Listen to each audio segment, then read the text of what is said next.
nandito na naman tayo sa ating favorite spot, ang ating kusina. Po ay magluluto tayo ng sinigang sa bayabas.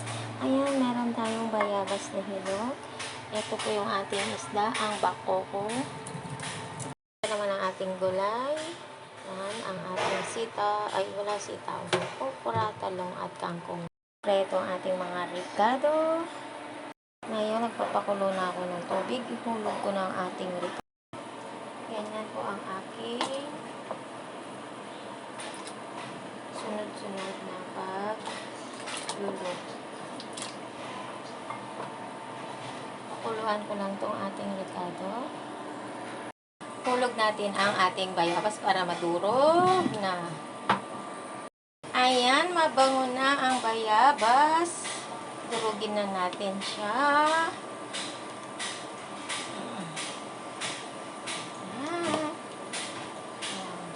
Yung iba matigas-tigas pa.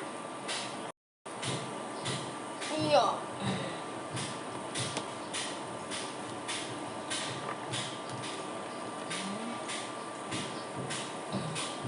Yan, matagal na yan.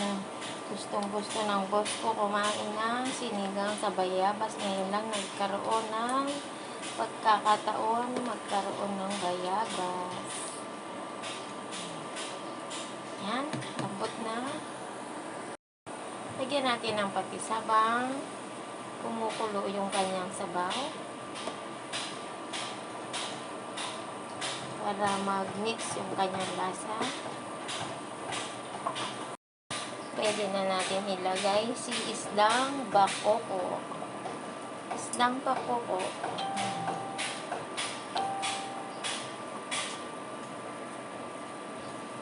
Dalawang peraso. Halagang 190 yan.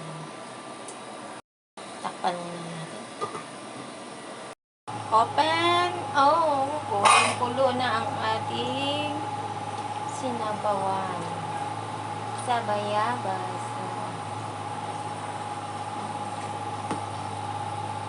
Hulog natin yung ating sili para maluto.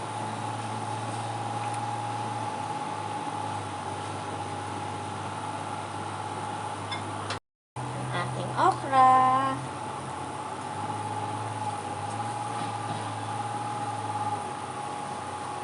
Ang talong.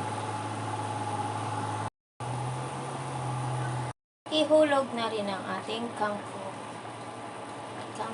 Kangkong. Yan po ang style ng aking pagluluto. Kanya-kanyang style ng pagluluto. Takpan muna natin. Mga ilang minutes.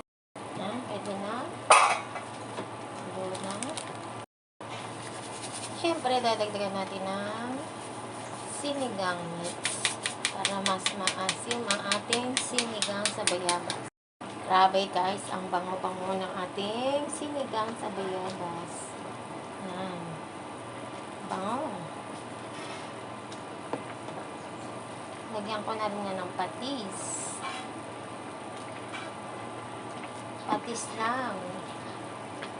Masarap na ang ating sinabawan. Oh, luto na. So, thank you for watching.